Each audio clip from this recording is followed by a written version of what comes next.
Wendy here, reaching out to some of the uber talented people who are performing at the ninth Faversham Fringe, that has the reputation of being the friendliest fringe, and which kicked off on the 3rd of October and will run until the 26th. On Friday, the 10th of October at 7 o'clock in the Alexander Centre, there will be a performance of, well, a trad work in progress. And today I'm talking to Kate Lois about it. Hi, Kate, how are you doing? Hello, I'm good, thank you. How are you doing today? I'm all right, thanks. Glad that the sun is shining. Yes, good. Much better than What inspired you to create this new show? How does it differ from your previous work? So, how does this differ from my previous work? So my first show was about cults, and it was a subject that I was thinking about a lot. My mum was brought up in a Christian cult, and I was thinking about how it affected my life. I thought about it for a really, really, really long time, and now what I'm thinking about a lot is I've just gotten married. I'm in my mid-30s. I have not had a conventional life. I've worked as an actor and a writer and a comedian for, like, quite a long time. I've done some weird stuff, and I've not done it the conventional way. And now I'm married because I didn't expect to get married. I'm thinking, do I do the things? Do I tick off everything and all the boxes and do a sort of more calm existence? Or do I rail against it? And when I've been thinking about it, this whole thing called trad wives, which if you don't know, it's an internet phenomenon where sometimes in a really positive way and sometimes in a really negative way, women are going back to sort of traditional values from 1950s and previous to that. So, very controversial subject. And I've been wondering why I'm so interested in that when it's not something I will ever do, but I can't stop watching. It's like watching a car crash or something, but there's parts of it that I'm like, "Oh, actually, I would love to just have a vegetable patch and stop being stressed from work." Like, that would be really good. So that's what I'm thinking about, that's what I'm writing about at the moment. The show isn't finished yet. It's a work in so Right. Well, I haven't come to my conclusion. congratulations on your marriage.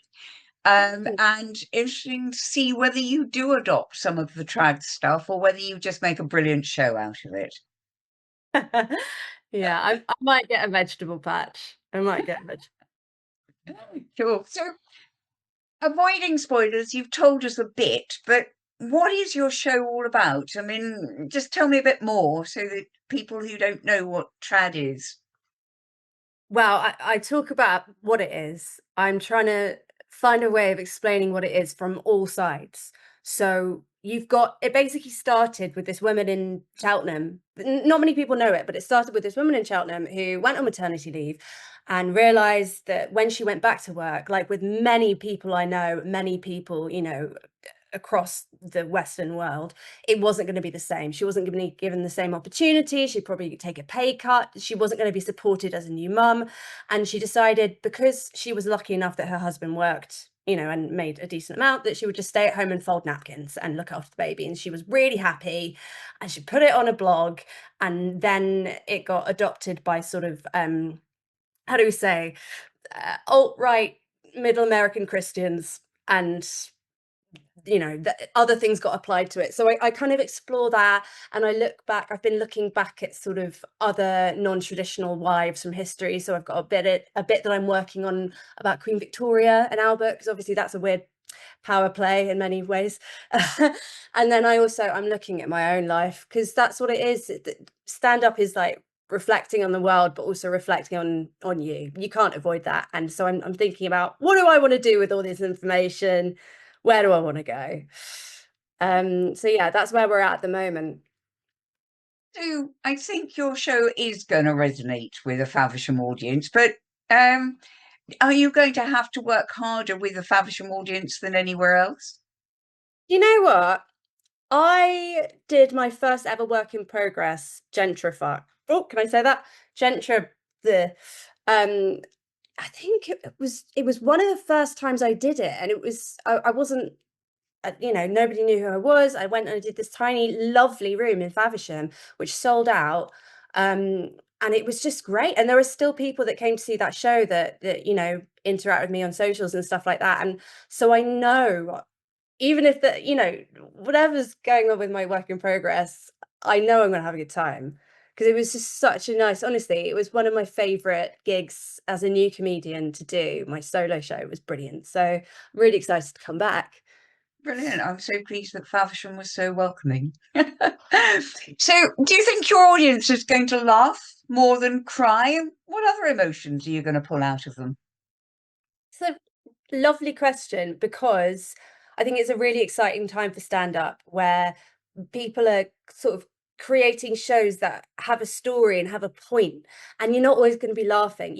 There's always humor to be found in those moments, but I love watching shows where you're laughing and then there's a different moment, where you're thinking. And that's kind of where I edge towards. I really want my shows to be, I come from a theatre background.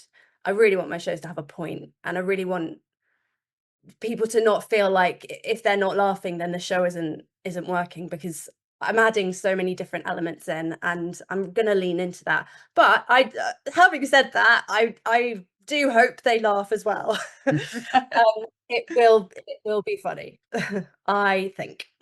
Right, you heard that? It will be funny. So, performing solo on stage can be pretty scary. Do you have any memorable, nerve-wracking moments you'd like to share? Yes. I mean, look, most comedians will give you an answer of like a gig they did that was really bad, where they just left and were like, "I'm never doing that again," and then they did it again the next week, because that's what happens with stand up. You can't control a lot of the elements. But the thing that makes me cringe the most when people ask me a question like that is that I got nominated. I've been acting for a long time, but when I started doing comedy and stand up, I got nominated for a British Writers Guild Award, and I had been doing stand up for about 9 months. And this was a video that I'd made in my bedroom, and it had gone on YouTube, and I don't know, the right person saw it, and I got nominated for a British Writers Guild Award. And I was just, I went there and I was like a fish out of water. I had no idea what I was doing. I went on the red carpet. I thanked the photographers for taking a picture of me, and there were all these like Emerald Fennel was watching me just like collapse and destroy myself on this red carpet. And it was just, and I was so embarrassed. At one point, I put my hand in a bowl of hummus whilst pretending to laugh at a joke. Um, but it was also lovely. I loved it. I loved it so much, and I met some amazing, inspiring people. But yeah, I do think we all have imposter syndrome, don't we? And that was just such a heightened imposter syndrome moment for me. But it was also lovely. I got to see Helen Lederer announce my web series on a stage, and was just like, "Oh my God, that's Helen Lederer." So yeah, that's the most embarrassing. It Well, sounds you can, such a yeah, wonderful experience, though. it was really, Yeah. really. So, what's the one thing you hope your Fringe audience in Faversham will take away from this show? I don't know, because it's a work in progress. So that's the exciting thing about doing a work in progress is I, I know what I want the show to be. I know where I want it to go. I don't know yet how audiences are going to react to it, and what's going to stand out to them, and what's going to make them think, and what's going to make them laugh the most. Well, I do, because I've tried a lot of it out, but it's more the show as a whole. I hope that they will be reflective about the role of women in society and how we can support them more without being polarized and getting angry about stuff, and just try and make things a bit easier for new mums and new families. Oh, that sounded like I was, and also I hope they go away laughing. I That's think you're going to be on quite a podium of shouting about women. That sounds fun, actually. I hope not. I hope it's more accessible than that, and it is. A lot of the story. I talk about men in it as well, and I talk about gender in general, and how there's a lot of stuff, a lot of stories. You don't have to be a woman thinking about starting a family to come and see it. at all. Okay, Um, all right. So if you want to go to a show, regardless of whether you're a man or a woman, and you want to be perhaps reflect on current societal mores, and you will laugh, and something may happen that none of us have ever expected, then book your tickets for Friday the 10th of October at 7 o'clock in the Alexander Centre, online at faversham.fringe.co.uk/what's-on, and ensure you and your friends catch Kate Lois's work in progress. Kate, thanks for talking to Radio Faversham and the people of Faversham today.